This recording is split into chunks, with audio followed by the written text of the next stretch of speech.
بسم اللہ الرحمن الرحیم۔ حضرت والا دعوت برکاتہم کی طبیعت کچھ ناساز ہے، اللہ تعالیٰ صحت کاملہ عاجلہ عطا فرما دے اور ان کا سایہ عافیت کے ساتھ ہمارے سروں پر قائم و دائم رکھے، ہم کو بھرپور استفادے کی توفیق بھی عطا۔ حکیم الامت رحمۃ اللہ علیہ فرماتے ہیں کہ انسان کو چاہیے کہ کوئی بات ایسی نہ کرے کہ جس سے دوسرے کو تکلیف اور اذیت پہنچے۔ یہ نصف سلوک بلکہ ایک معنی میں کل سلوک، اس سے پہلے کے ملفوظات میں حضرت ہی کے گزرا ہے کہ سلوک کا حاصل یہی ہے کہ ہم سے کسی کو اذیت نہ ہو، اس کا خاص خیال رکھے۔ کل دین ہے حضرت، اس سے پہلے ملفوظ میں حضرت نے فرمایا، اس کو اسی کے دوسرے طریقے سے حضرت نے یہاں فرمایا کہ انسان کو چاہیے کہ کوئی بات ایسی نہ کرے جس سے دوسرے کو تکلیف اور اذیت پہنچے۔ یہ نصف سلوک بلکہ ایک معنی میں کل سلوک، مطلب صرف ہماری زبان سے ہی نہیں، ہمارے ہاتھ سے یا اشارے سے، کسی بھی طریقے سے ایسا ہمارا کوئی کام نہ ہو جس سے کسی دوسرے کو تکلیف پہنچے۔ فرمایا کہ کیا کوئی کسی بات پر ناز کرے۔ ہمارے حضرت حاجی صاحب رحمۃ اللہ علیہ کی یہ حالت تھی کہ جب کوئی مشائخ میں سے ملاقات کے لیے آتے اور حضرت کے کمالات کی تعریف کرتے کہ ان کے چلے جانے کے بعد فرماتے کہ اللہ میاں کی ستاری ہے کہ اہل نظر کی نظر سے بھی میرے عیوب چھپا رکھے۔ اللہ تعالیٰ اسی تواضع ہم کو بھی اپنے کرم سے عطا فرما دے۔ ان کو تو اہل نظر بتایا اور ہم اپنے آپ کو عیوب سے بھرپور فتح۔ ایک صحاب کے سوال کے جواب میں فرمایا کہ پہلے ایسی شرارتیں کہاں تھی، بدعتی بھی اللہ اللہ کرنے والے ذاکر شاغل نیک نیت ہوتے، اللہ کے نام لینے کی برکت سے قلب میں رقت، انکساری، عاجزی، فنا، تواضع ہوتی۔ علماء اہل حق سے محبت کا برتاؤ کرتے تھے، ان کے قلوب میں بھی علماء کی وقار، عظمت، ادب و احترام ہوتا تھا، کبھی ان کے سامنے قیل و قال نہ کرتے۔ اور اب تو نہ ذکر ہے، نہ شغل، نہ تواضع، نہ ادب، غرض تدین نہیں، فساق فجار تک ہو جاتے ہیں، کبائر تک مبتلا ہو جاتے ہیں اور پھر صوفی اور درویش بنے ہیں۔ اور جو اہل ادب ہوتے تھے، اہل حق بھی حدود کے اندر ان کی رعایت کرتے۔ چنانچہ خود وطن ہی میں جامع مسجد میں میرا بیان ہوا کرتا تھا، ایک شخص نے مجھ سے کہا کہ اس مجمع میں ایک ڈھولک باز بدعتی آیا کرتا ہے، ذرا اس کی خبر لیجیے۔ میں نے کہا کہ میں خبر لیا نہیں کرتا، خبر دیا کرتا ہوں، اور میں نے کبھی اس کی اس مسلک سے تصریحاً تعارض نہیں کیا۔ نتیجہ یہ ہوا کہ خود بخود اس کی اصلاح ہو گئی۔ دوسرے کو حقیر سمجھنا بہت بری برا ہے، اللہ تعالیٰ حفاظت فرمائے۔ ایک صاحب سرکاری عہدیدار ہیں، وہ اکثر میرے پاس آتے جاتے، سونے کی انگوٹھی پہنے ہوتے تھے، میں نے ان کو کبھی نہیں ٹوکا۔ ایک روز انہوں نے مجھ سے بیعت کی درخواست کی، اس روز مجھ کو خیال ہوا کہ مجھ کو حق ہے کہ ان کو اس پر مطلع کرنے کا۔ میں نے بیعت کر لیا۔ بعد بیعت کے ارادہ ہی تھا کہ انگوٹھی سے متعلق ان سے کہوں گا۔ انہوں نے بیعت ہوتے ہی انگوٹھی اتار کر مجھ کو دی کہ اس کو کسی مناسب مصرف میں صرف کر دیا جائے۔ میں نے کہا کہ اگر اس کو اپنے گھر والوں کو دے دیں تو حرج نہیں، آپ کو تو پہننا جائز نہیں، مگر گھر کی عورتیں پہن سکتی ہیں۔ کہا کہ نہیں، بہت دنوں تک معصیت میں مبتلا رہا، اب اس کا کفارہ یہی ہے کہ دیکھیں کسی کے قلب کی حالت کی کسی کو کیا خبر، کیسا خالص عمل کیا۔ ایک صحابی کے بارے میں بھی احادیث میں آتا ہے کہ حضور صلی اللہ علیہ وسلم نے ان کے ہاتھ سے انگوٹھی اتار کر پھینک دیا تھا، تو وہ پھر اس انگوٹھی کو اٹھائے نہیں، حالانکہ دوسرے صحابہ کہے بھی تھے کہ اٹھا کر گھر والوں کو دے دو۔ انہوں نے کہا کہ جس کو نبی پھینک دی ہے وہ اس کو نہیں اٹھاؤں گا۔ مجھے بڑی مسرت ہوئی کہ ایسے لوگوں سے اپنا تعلق ہو کہ جن کے رگ پے میں دین کی عظمت اور محبت ہو، گو ظاہر میں اس کا گمان نہ ہو۔ میں اسی لیے کہا کرتا ہوں کہ کیا کسی کو کوئی نظر تحقیر سے دیکھ سکتا ہے، نہ معلوم خدا کے ساتھ اس کا کیا تعلق اور کیا معاملہ ہے۔ اس لیے عاصی سے نفرت نہ ہونا چاہیے۔ بعض اوقات ایک منٹ میں کایا پلٹ ہو جاتی۔ 7 سالہ کافر اور بت پرست پلک جھپکنے میں مومن صادق اور مومن کامل ہو جاتا ہے۔ کیا خبر ہے کہ کسی کے قلب میں محبت کی کیا آگ بھری ہے اور دوسروں کی کیا خبر ہوتی ہے، اپنی ہی خبر نہیں۔ اس لیے کبھی انسان اپنی کسی چیز پر ناز نہ کرے، اور ناز کی ہے کون سی بات، سب اس کی رحمت اور عطا ہے، بس ہمیشہ نیاز پیدا کرنے کی سعی اور کوشش میں لگا رہنا چاہیے۔ اللہ توفیق عطا فرمائے۔ وحشی کو جو حضرت وحشی بنا سکتا ہے تو اس سے کبھی کسی طریقے سے بھی نا امید نہیں ہونا چاہیے۔ وحشی سے حضرت وحشی اب بڑے سے بڑا علامہ اور امام بھی ان کے مقابلے میں نہیں آ سکتا۔ نہ امام اعظم ابو حنیفہ رحمۃ اللہ علیہ، نہ امام بخاری، کوئی نہیں آ سکتے، کوئی نہیں پہنچ سکتے اس مقام کو۔ کس کا معاملہ کیا ہونے والا ہے ہم نہیں جانتے، اسی لیے کسی کو تحقیر، وہی بات حضرت اپنے ملفوظات میں پہلے بھی فرما چکے ہیں کہ کسی کافر کو بھی حقیر مت سمجھو۔ وہی بات حضرت خود اپنے لیے بھی کہتے ہیں کہ میں روزانہ یہ تصور کرتا ہوں کہ سارے مسلمانوں سے کمتر ہوں فی الحال، اور سارے کفار اور مشرکین سے کمتر ہوں فی المعال۔ خاتمہ کس کا کیسے ہوگا کسی کو خبر نہیں۔ فرمایا کہ آج کل کے اکثر پیر مریدوں سے اس قدر خدمتیں لیتے ہیں جس کا کوئی حد و حساب نہیں، اور الحمدللہ یہاں تو سب آزاد ہیں۔ یہی جی چاہتا ہے کہ جس کام کے لیے گھر چھوڑا ہے اس کام میں مشغول رہیں، اس لیے میں کسی سے خدمت نہیں لیتا۔ اگر کوئی محبت کی وجہ سے خدمت کرتا ہے اس کو منع بھی نہیں کرتا۔ ہاں جو تنخواہ دار ملازم ہیں ان کو منع نہیں کرتا، یا جو لوگ پہلے سے بے تکلف ہیں وہ بھی عزیزوں کے ہیں، ان کی خدمت سے بھی گرانی نہیں ہوتی۔ باقی اکثر پیر تو اس قدر ذلیل خدمتیں لیتے ہیں۔ ایک شخص بیان کرتے تھے کہ ایک تحصیلدار اپنے پیر سے پیر سے الہ آباد ملنے آئے تھے۔ پیر نے کہا کہ پاخانے میں لوٹا رکھ کر آؤ۔ کیا واہیات ہے، کیا خود اس کے ہاتھ کٹ گئے ہیں؟ ایک مسلمان کو بلا ضرورت بدبو میں بھیجنا، میں تو کبھی تنخواہ دار ملازم سے بھی یہ کام نہیں لے سکتا، اور نہ آج تک الحمدللہ ایسا کوئی کسی سے کام لیا ہوں۔ فرمایا کہ ان رسمی مشائخ اور دکاندار پیروں نے اس طریق کو اس قدر گندا اور ذلیل کیا ہے کہ بعض وقت اس قدر غیرت کا غلبہ ہوتا ہے کہ اس سلسلے ہی کو بند کر دیا۔ فرمایا کہ ایک صاحب کا خط آیا ہے، لکھا ہے کہ میری لڑکی ہے، جب وہ بیمار ہوتی ہے تو بدحواس ہو جاتا ہوں، قلب دنیا کی اس قدر محبت ہے۔ جواب دیا گیا ہے کہ اولاد دنیا نہیں ہے، ہاں دنیا میں رہتی ہیں، ان کے حقوق ادا کرنا دین ہے۔ یہ بھی لکھا ہے کہ وطن چھوڑ کر کہیں چلا جاؤ تب اس بلا سے نجات ملے گی۔ جواب، بلا سے بھی نجات ملے گی اور ثواب سے بھی نجات ملے گی۔ یہ بھی لکھا ہے کہ اولاد نے بندے کو تباہ کر دیا ہے۔ جواب حضرت نے دیا ہے کہ بندے کو تباہ کر دیا ہے، بندے کے دین کو تباہ نہیں کیا ہے۔ یہ بھی لکھا ہے کہ بندے کی مشکل حضرت کی توجہ اور دعا سے آسان ہوگی۔ حضرت نے جواب لکھا، اگر مشکل ہی رہے تو ثواب زیادہ ملے گا۔ اس پر فرمایا کہ اگر یہی سوالات کہیں اور جاتے تو نامعلوم بیچاروں کی کیا گد بنائی جاتی۔ ان جوابات کو دیکھ کر انشاءاللہ تعالیٰ سکون ہو جائے گا۔ عین وقت پر اللہ تعالیٰ مناسب وقت باتیں دل میں القاء فرما دیتے ہیں۔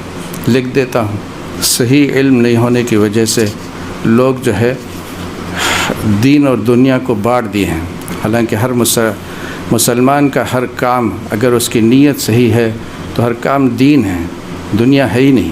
جبکہ اولاد کو اللہ تعالیٰ نے نعمت فرمایا ہے تو پھر وہ کیسے دنیا ہو گئی۔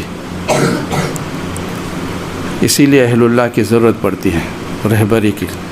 ایک سلسلے گفتگو میں فرمایا کہ دعا بڑی چیز ہے، تمام عبادات کا مغز ہے، اور سب سے زیادہ آج کل اسی سے غفلت ہے۔ دعا ایسی چیز ہے کہ دنیا کے کاموں کے واسطے بھی دعا مانگنا عبادت ہے، بشرطے کہ وہ کام شرعاً جائز ہو۔ یہ غلطی ہے کہ یہ سمجھتے ہیں کہ دین ہی کے کاموں کے واسطے اور آخرت ہی کی فلاح و بہبود کے لیے دعا عبادت ہے۔ بعض لوگ بجائے درخواست دعا لکھتے ہیں کہ فلاں کام کے لیے کوئی مجرب عمل اور کوئی مجرب وظیفہ دے دیجیے۔ میں لکھ دیتا ہوں کہ اس قید کے ساتھ، یعنی مجرب ہونے کی قید کے ساتھ، مجھ کو عمل معلوم نہیں، اور دعا سے بڑھ کر کوئی وظیفہ عمل نہیں۔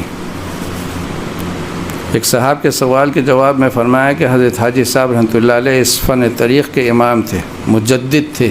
وہ تحقیقات فرمائی ہیں کہ آج ان کی نظیر مشکل ہے۔ چنانچہ حضرت فرمایا کرتے تھے، انوار الملوکوتی یعنی صحیح کشف وغیرہ میں نظر آنے والے انوار، حجابات نورانی ہیں، اور کائنات ناسوتیہ یعنی مادی دنیا کی چیزیں ہیں۔ حجابات ظلمانی اور حجب نورانیہ اشد ہیں عجب ظلمانیہ سے، اس لیے کہ انسان ان کو مخصوص سمجھ کر آگے ترقی سے رہ جاتا ہے اور حق تعالیٰ سے محجوبی ہو جاتی، اور حجابات ظلمانی کو ہر شخص ناقابل التفات اور حجاب مذموم اور برا سمجھتا ہے۔ اس لیے ہمارے یہاں اس کی نفی کرنے کی تعلیم کی جاتی ہے۔ جو شخص اس راہ میں قدم رکھے اور اس کو طے کرنا چاہے، سب چیزوں کو پس پشت چھوڑنے کی متعلق اس کی حالت ہونا چاہیے۔ اے بھائی، یہ بے انتہا درگاہ ہے، جس مقام پر بھی تو پہنچ جائے وہاں نہ رک، آگے بڑھتا جا۔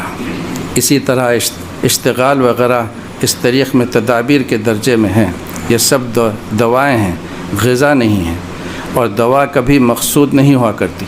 ہاں، مقصود معین ضرور ہوتی ہے، مقصود تو تندرستی ہے۔ ایسے ہی یہاں سمجھ لو کہ یہ تدابیر مقصود نہیں بلکہ مقصود اعمال واجبہ کی اصلاح اور رسوخ ہے، اور تدابیر اس کی معین ہے۔ فرمایا کہ آج کل اہل حق میں بھی یہ مرض عام ہو گیا ہے کہ مذاہب مجتہدین میں ایک مذہب سے دوسرے مذہب کا اس طرح موازنہ کرتے ہیں کہ اس سے دوسرے مذہب کے باطل ہونے کا وہم ہوتا ہے۔ مثلا مذہب حنفی کے کسی مسئلے کو اس طرح ترجیح دیں گے کہ اس سے شافعی مذہب کے ابطال کا شبہ ہوگا، سو میں اس طرز کو پسند نہیں کرتا۔ یہ طرز نہایت ہی خطرناک اور مضر ہے۔ توحید، رسالت و عقائد اصل ہیں اور قطعی دلائل اس پر قائم ہیں، اس میں سب شریک ہیں۔ آگے فروع ہیں جن کے دلائل خود ظنی ہیں، ان میں کسی جانب کا عزم بالیقین اثبات کرنا غلو فی الدین ہے۔ فرمایا کہ میں انشاءاللہ تعالیٰ ایک انچ احکام شریعہ سے آگے نہیں بڑھ سکتا، نہ پیچھے ہٹ سکتا ہوں۔ حق تعالیٰ کے فضل و رحمت سے اور اپنے بزرگوں کی دعا و توجہ کی برکت سے شریعت مثل میری فطرت کی بن گئی ہے، میں اس کے خلاف پر قادر نہیں ہوں۔ فرمایا کہ جب کسی کام میں کشمکش ہو تو بس یہی کرے، لے بھائی تو ہی کام کر، اگر دوسرا شخص کام کرنا چاہے اس کے سپرد کر کے الگ ہو جاؤ۔ انسان خواہ مخواہ کیوں الجھن اور پریشان میں پڑے، مقصود تو کام ہونا ہے، اور مخالفت کرنے سے زیادہ ہیجان ہوتا ہے۔ اگر مخالفت نہ کی جائے تو سب ٹھنڈے ہو کر بیٹھ جاتے ہیں۔ یہاں پر ایک مرتبہ ایک جماعت میں سازش ہوئی کہ اس مدرسے کے مقابلے میں دوسرا مدرسہ کھولنا چاہیے۔ پھر سازش ہوئی کہ اس پر قبضہ کرو۔ مجھ کو معلوم ہوا کہ ایک قصہ ہے۔ شب کو ایک مکان میں مجھ سے مخفی کمیٹی قرار پائی۔ موقع ایسا تھا کہ وہ مکان میرے مکان سے قریب تھا۔ عین کمیٹی کے وقت جب کہ ایک مقرر تقریر فرما رہے تھے، میں دفعتاً پہنچ گیا اور جا کر السلام علیکم کر کے میں نے کہا کہ میں نے آپ حضرات کو بڑی تکلیف دی، آپ کا بڑا حرج کیا۔ اس وقت تمام جلسہ پر ایک سناٹا سا چھایا ہوا تھا، سب دم بخود تھے۔ میں نے کہا کہ میں نے ایک ضرورت سے یہ جرأت کی اور ابھی ایک ضروری مختصر بات کہہ کر واپس جاتا ہوں، آپ کے جلسے میں مقل نہ ہوں گا، اور وہ بات یہ ہے کہ مدرسے پر جس وقت آپ کا جی چاہے قبضہ کر لیں۔ تمام ارکان اس سازش کے کرنے سے والے جمع تھے۔ صبح کو آپ حضرات مدرسے میں تشریف لا کر اس کی تمام چیزوں کو ہم سے وصول کر لیں، صرف وہ کتابیں جو میرے اثر سے آئی ہیں 2 سال تک نہ دوں گا، لیکن اگر ضرورت ہوگی عاریتاً دے دوں گا، کیونکہ میرے اثر سے جمع ہوئی ہیں، میرے ہی اعتقاد پر آئی ہیں۔ 2 سال کے بعد جب میں دیکھوں گا کہ مدرسے کا کام اچھا ہو رہا ہے، وہ کتابیں بھی مدرسے میں داخل کر دوں گا۔ اور یہ کہہ کر میں نے کہا کہ میں جاتا ہوں، صرف یہی کہنے آیا تھا، السلام علیکم۔ بس پھر نہ وہ جلسہ رہا نہ مقرر کی تقریر کی، وہ مشورہ ہی ختم ہو گیا۔ یہ گڑبڑ تو مخالفت سے ہوتی ہے، سو مخالفت کی ضرورت ہی کیا ہے؟ بس یہ کہہ دینا چاہیے کہ لو بھائی تم ہی کام کرو، ہم دین کے کسی اور کام میں مصروف ہو جائیں گے۔ باقی مخالفت کا اصل راز یہ ہے کہ مقصود نام ہوتا ہے، کام مقصود نہیں ہوتا، اس لیے ایک ہی چیز کے در پہ ہو جاتے ہیں، پھر اس میں طرفین سے کشاکشی ہوتی ہے، جھگڑے قصے فساد ہوتے ہیں۔ آج کل مسلمان صرف باتیں بناتے ہیں، ہر کام نام کے واسطے کرتے ہیں، اللہ کے واسطے کوئی کام نہیں ہوتا، ہر وقت جاہ اور عزت کی متلاشی ہیں، تو اس کے آثار و ثمرات بھی ایسے ہی ہیں۔ ارے اللہ کے ہو جاؤ، مٹ جاؤ، فنا ہو جاؤ، پھر دیکھو کیا ہوتا ہے۔ بس وہ ہوگا جس کو مولانا رومی رحمۃ اللہ علیہ فرماتے ہیں، موسم بہار میں پتھر کہاں سبزہ لگتا ہے، تو مٹی بن جا تاکہ تجھ پر رنگ برنگ پھولوں کا چمن آگے۔ اور اگر اعتقاد سے ایسا نہیں کرتے تو بطور امتحان ہی کر کے دیکھو۔ بت پرستی تو کر کے دیکھ لی، اب خدا پرستی بھی کر کے دیکھ لو۔ تو سالوں دل خراش پتھر بن کے جی لیا، اب تجربہ ہی اس کو صحیح کچھ دن خاک بن کے دیکھ لے۔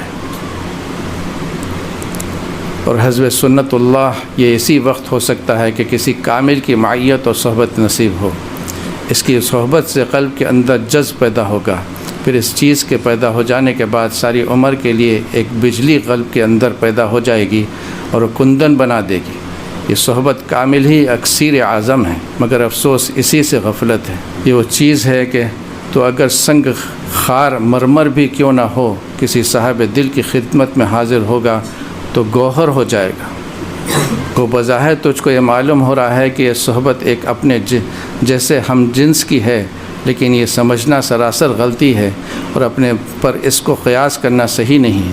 ایسے قیاس کے بارے میں فرماتے ہیں، پاک نفس اہل اللہ کو اپنے اوپر قیاس نہ کرو، ان کی اور تمہاری مشابہت ایسی ہے جس طرح شیر بمانے دودھ اور شیر بمانے درندہ ایک طرح لکھے جاتے ہیں۔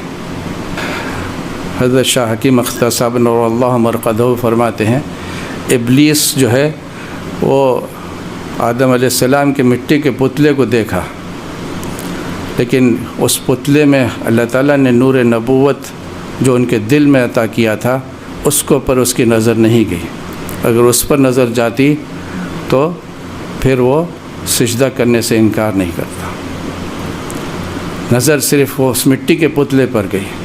آج ہم بھی یہی سمجھتے ہیں، بلکہ ہر دور میں ایسا ہی ہوتے رہا ہے۔ ہر دور میں ہر نبی کے ساتھ یہی ہوا ہے۔ ہم جیسے انسان کو نبوت عطا کی گئی، ہم جیسے انسان کو نبوت عطا کر دی گئی۔ آج ہم بھی یہی کہتے ہیں، اب نبی تو نہیں ہے لیکن ہم جیسی چھ نبی، ان میں اور ہمارے کیا فرق ہے؟ ہم کہیں کو ان کے ساتھ رہنا، ہم کیوں ان کی غلامی میں داخل ہونا؟ اللہ بچائے ایسی چیزوں سے۔ آدھا نفس تو جو ہے، ہم اپنے آپ کو کبھی کسی کے حوالے کر دیتے ہیں تو آدھا نفس تو مر جاتا ہے، آدھا نفس اسی وقت مر جاتا ہے۔ کسی کی غلامی تسلیم کر لیا تو آدھا نفس مٹ گیا، مگر وہ پہلا قدم ہی اٹھانے نہیں دیتا ابلیس ہمارے کو۔ اس کو معلوم ہے کہ پہلا قدم اٹھا لیا تو پھر اب دوسرے قدم میں دیر نہیں لگے گی۔ اللہ ہم کو ہمت عطا فرمائے۔ فرمایا کہ ہمیں تو ہر وقت ان کی رحمت اور ان کے فضل کی ضرورت ہے۔ جو کچھ ملے گا وہ انعام ہی ہے، گو نام کو جزائے اعمال ہے، مگر ہمارے اعمال ہی کیا ہے جس پر جزا کا استحقاق ہو؟ بلکہ خود ان اعمال کو اعمال میں شمار کرنا یہ بھی انعام ہی ہے، ورنہ ہمارے اعمال تو حسنات کہنے کے بھی قابل نہیں، بلکہ وہ اپنے فضل سے ان کو حسنات بنا دیں گے۔ بعض اہل لطائف نے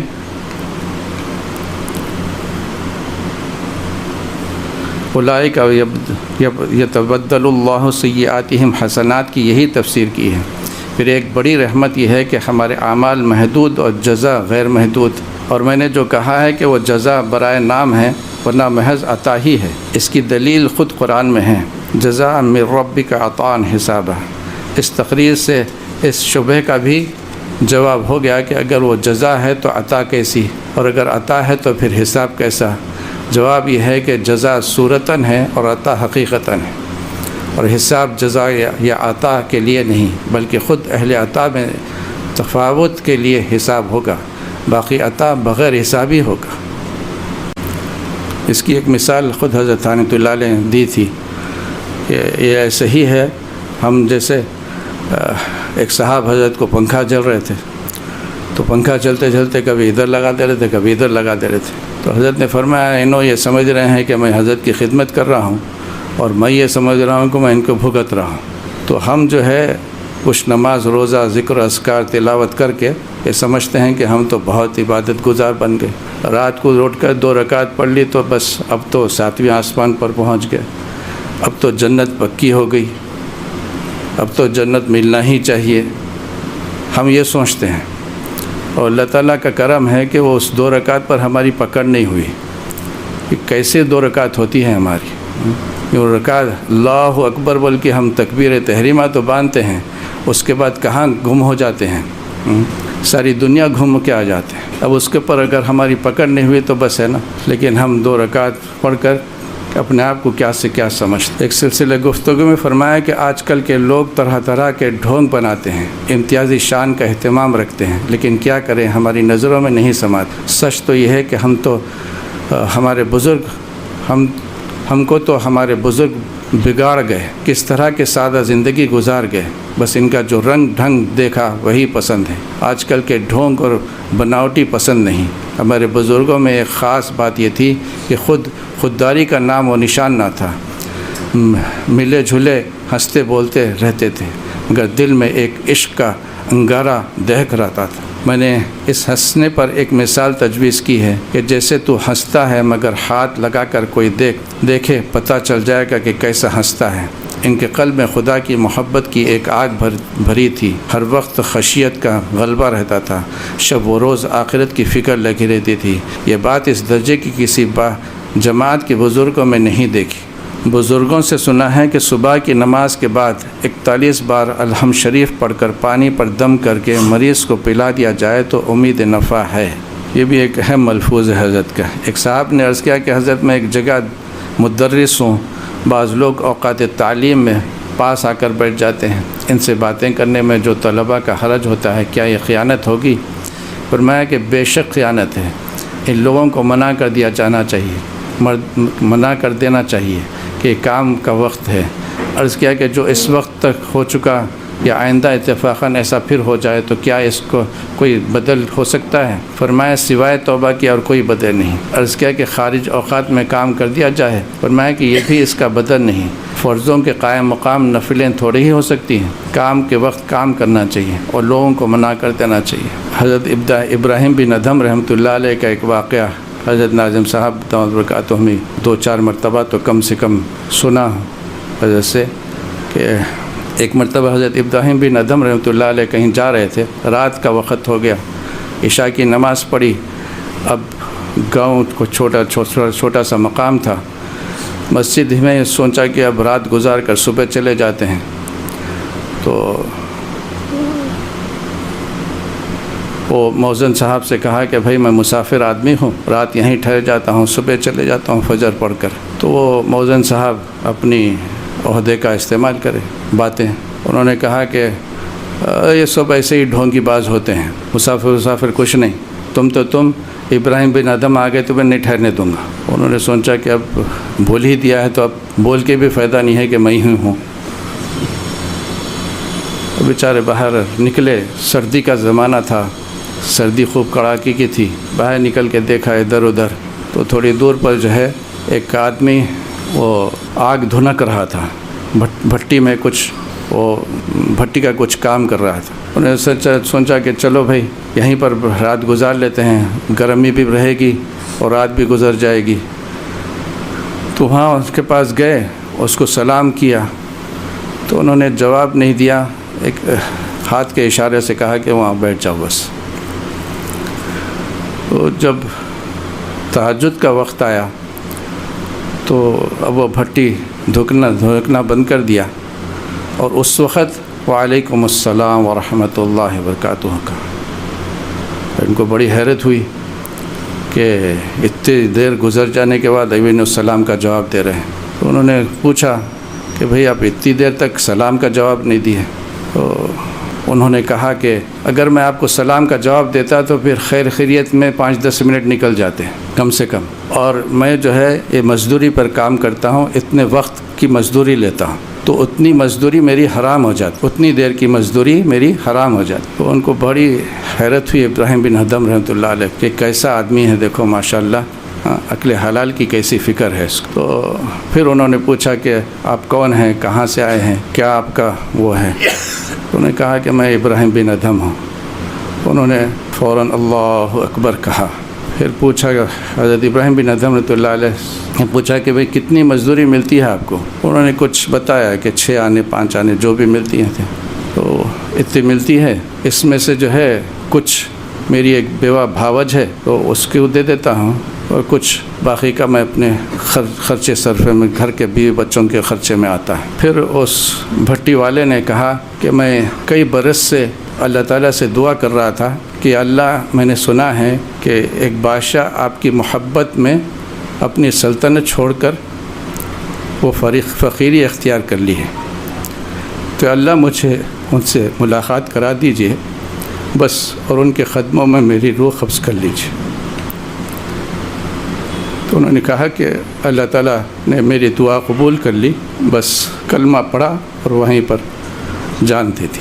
کیسے کیسے اللہ کے ولی ہوتے ہیں۔ اللہ تعالیٰ ہم کو بھی توفیق عطا فرمائے۔ فرمایا کہ طریق کی حقیقت نہ معلوم ہونے کی وجہ سے لوگوں کو غلطیوں میں ابتلا ہے۔ کل ایک صاحب نے مجھ سے سوال کیا تھا، بیچارے مریض ہیں، میں نے الحمدللہ تسلی کر دی، بہت خوش ہوئے۔ حاصل میرے جواب کا یہ تھا کہ اگر حالت مرض میں قلب کے اس طرف مشغول ہونے کی وجہ سے استحضار معتاد میں کمی ہو جائے تو اس وقت جس قدر استحضار ہے وہی کامل۔ اس کو یوں سمجھ لیا جائے کہ جیسے مرض کی وجہ سے کوئی شخص کھڑے ہو کر نماز نہیں پڑھ سکتا، بیٹھ کر پڑھتا ہے تو اس کی وہی نماز جو بیٹھ کر پڑھی ہے کامل ہے۔ یا جیسے ایک شخص مرض کی وجہ سے وضو نہیں کر سکتا، تیمم کرتا ہے، اس کی وہی طہارت کامل ہے۔ حاصل یہ ہے کہ جتنا اس وقت معمور با ہے وہی کامل ہے، ناقص نہیں ہے۔ تو پھر ہمیں اس تفاوت کے دیکھنے کی کون سی ضرورت ہے؟ ایک شخص ہے کہ وہ ایک شخص کو 1 روپیہ کی سیر مٹھائی دیتا ہے اور ایک کو 8 آنے سیر دیتا ہے، تو اس 8 آنے والے کو کون سی ضرورت ہے کہ یہ اس پر افسوس کرے کہ مجھ سے کم لیا، بلکہ خوش ہونے کا موقع ہے کہ تھوڑا لیا اور زیادہ دیا۔ اور اس صورت میں جو کمی ہے وہ کمی حسن ہے، حکماً و معنی نہیں۔ غرض ہر حال میں جبکہ حتی الوسع امتثال کر لیا، بندے کو خدا کے ساتھ نیک گمان رکھنا چاہیے۔ مطلب وہ سائل جو ہے وہ اپنے معمولات میں مرض کی وجہ سے کمی کا افسوس ظاہر کر رہے تھے حضرت سے، تو حضرت یہ فرما رہے ہیں کہ بھئی وہ مرض کی وجہ سے ہے، کسی وجہ سے ہو رہا ہے نا، عذر ہے تو عذر تو اللہ تعالیٰ کے پاس قبول ہے، تو پھر ہم کو افسوس نہیں کرنا۔ ایسا اصل میں شیطان جو ہے ایسے ہی گمان میں، ایسے ہی وساوس میں ہم کو ڈال کر وہ بھی چھڑا دیتا ہے، وہ تھوڑا بہت جو کر رہے تھے وہ بھی چھڑا دیتا۔ اللہ تعالیٰ کے پاس کوانٹٹی نہیں کوالٹی دیکھی جاتی، اس کا دھیان رکھنا چاہیے۔ کوانٹٹی نہیں کوالٹی دیکھتے ہیں اللہ تعالیٰ۔ تو اس کی مثال حدیث شریف میں بھی ہے کہ میرے صحابہ 1 مٹھی جو صدقہ کریں اور بعد والے احد پہاڑ کے برابر سونا صدقہ کریں تو بھی میرے صحابہ کا عمل زیادہ ہو جائے۔ تو وہاں پر اخلاص تھا، کوالٹی تھی، کوانٹٹی نہیں تھی۔ یہی چیز ہم کو مد نظر رکھنا چاہیے۔ اور اہل اللہ اسی لیے فرماتے ہیں کہ جو معمولات ہیں، اگر مرض کی وجہ سے یا سفر کی وجہ سے کسی وجہ سے اگر موقع پورا نہیں ہے پورے معاملات کرنے کا، تو جتنا ہو سکے کریں، لیکن لاغا مت کریں۔ ناغے سے برکت ختم ہو جاتی، آدھا کر لو، 1/4 کر لو، لیکن کرو اس کو ضرور، اس میں برکت رہتی ہے۔ ناغا کر دینے سے وہ برکت ختم ہو جاتی ہے۔ اللہ تعالی ہم کو ان باتوں پر یقین عطا فرماتے اور عمل کی توفیق عطا فرماتے۔ سبحان اللہ بحمدہ، سبحانک اللہم بحمدک، اشہد ان لا الہ الا انت، استغفرک و اتوب الیک۔